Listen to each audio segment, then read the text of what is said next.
Iya, jumpa lagi sama gua. Ada yang jengkel ya sama gua. Nih, buat kalian semua lulu pada yang masih belum punya pilihan, gua kasih tahu nih kenapa harus milih calon presiden yang ini. Buat lu yang sudah pada punya pilihan, ya nggak apa-apa ya, pilihan masing-masing. Yang penting kita sesama anak bangsa tetap peace ya, damai-damai aja. Nah, gua pilih Prabowo Subianto sebagai calon presiden nomor 2 ya. Ini karena punya alasan. Yang pertama, alasan gua adalah karena Bapak Prabowo adalah ketua partai. Jadi sangat kecil kemungkinan beliau itu menjadi boneka atau diatur oleh partai yang lain. Nah, untuk yang kedua, alasannya karena Pak Prabowo ini orang kaya, pengusaha, duitnya banyak. Karena apa? Untuk jadi calon presiden ini biayanya lumayan bro, banyak.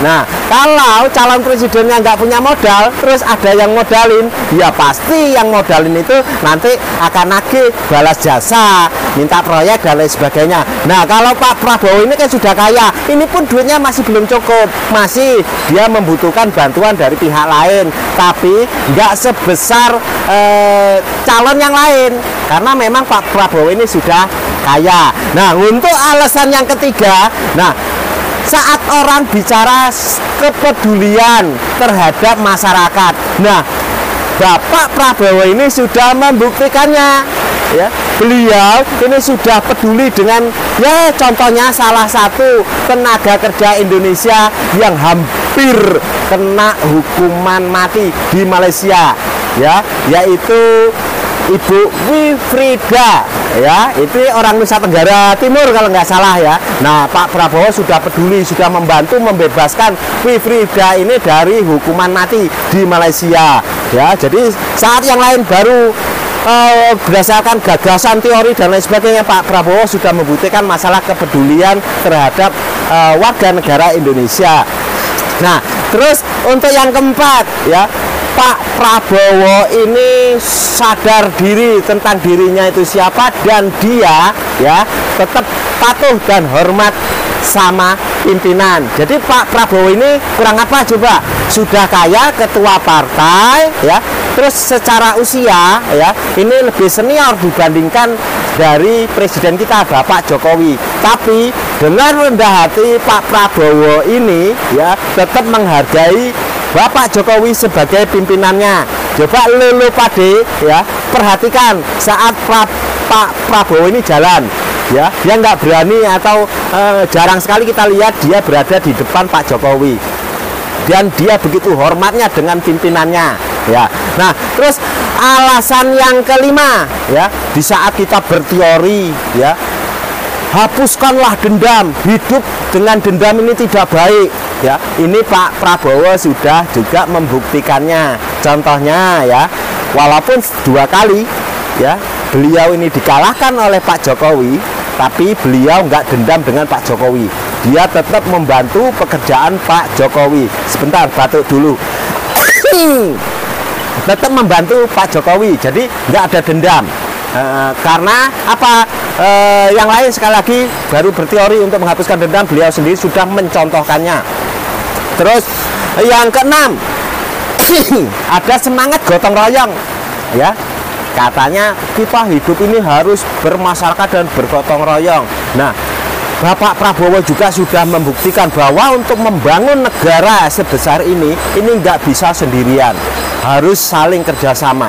Nah, ini sudah beliau buktikan dengan bekerja sama dengan Pak Jokowi. Jadi waktu pemilu tahun 2019 ini ada perpecahan 2 kubu, antara kubu Pak Jokowi dan juga kubu Pak Prabowo.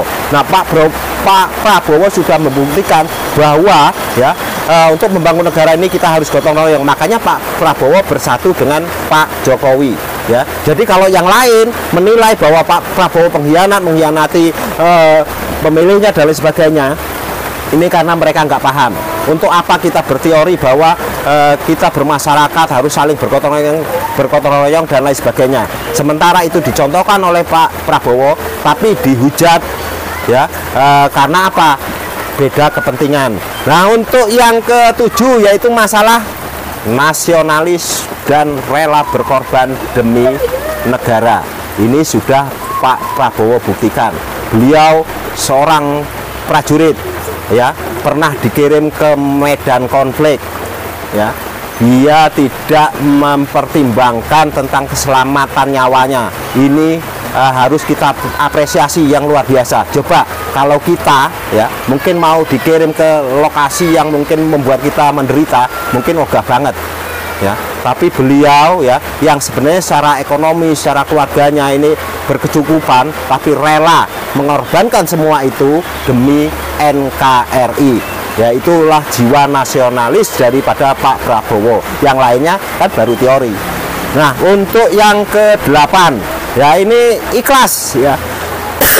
Seperti kata mendiang Gus Dur ya, Pak Prabowo ini ikhlas, rela difitnah, rela diolok-olok ya, dijelek-jelekin oleh orang lain demi menjaga rahasia negara dan juga rahasia kesatuan serta rahasia orang lain. Jadi biarlah saya yang dimaki-maki, tapi dia tidak akan membuka aib orang lain ya. Ini ikhlasnya Pak Prabowo. Terus yang ke-9, kenapa saya pilih Pak Prabowo? Yang ke-9 adalah saat orang lain baru berslogan menserukan perubahan, Pak Prabowo sudah melakukan itu. Mungkin lulu pada ingat ya, kalau pemilihan calon presiden dan calon wakil presiden dari dulu yang ada kan 4L. Lo lagi. Karena apa? Calonnya yaitu orang-orang itu aja, orang-orang yang sudah tua dan lain sebagainya.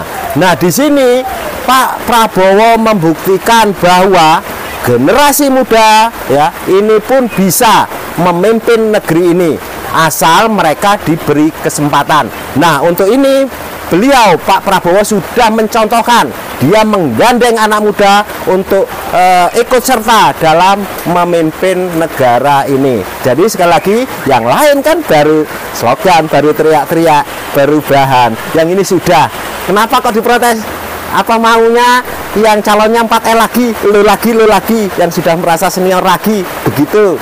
Nah, untuk yang ke-10 tentang kepedulian terhadap Palestina ya, yang lain juga baru akan nanti kalau saya jadi saya akan begini, begitu, begono. Sementara Pak Prabowo sudah melakukan itu. Pak Prabowo sudah menyumbang terhadap rakyat Palestina, termasuk juga adiknya Pak Prabowo, yaitu Bapak Hasyim Joyo Hadikusumo. Jadi sekali lagi, yang lain baru berteori dan baru akan, yang ini sudah.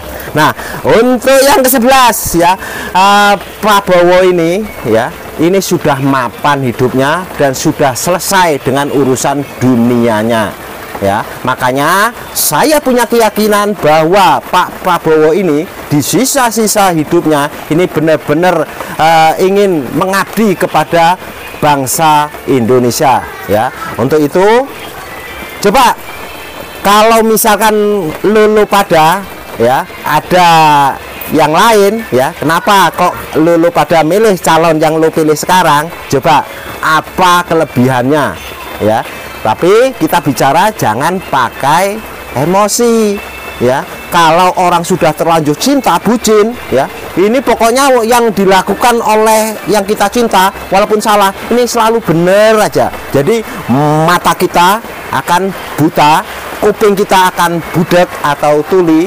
Jadi kita nggak mau mendengar realita atau kenyataan yang ada. Jadi inilah kenapa gua pilih nomor 2 Prabowo Gibran yang sudah pasti dan sudah teruji. Oke, gemoy.